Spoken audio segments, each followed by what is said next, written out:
Si-switch on natin. Ayan ang lumalabas. Handbrake, tsaka yung ilaw. Normally ganyan. Yung oil ba na pa? Normally, makinig ka muna Normally po ganyan. Okay, nung maayos pa siya. Kaya pag in-start mo siya, yung tunog, ayan, gumaganon. Pag-aapakan mo yung hindi, isi-send ko kasi sa'yo ito Kaya ako binibidyo. Sige na. Okay Sandali lang po. Para makita mo, sandali lang po. Ngayon, para makita niya, yon hindi ko inapakan yung gas nun. Hindi ko inapakan. Ngayon, naapakan ko naman yung gas. Apakan ko siya ng konti, no? Dati ganun din. Narinig ba yun? Hindi siya tumuloy. Hindi tumuloy yung gasolina.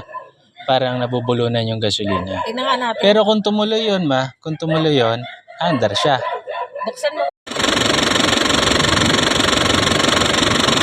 Naman-andar na siya ngayon.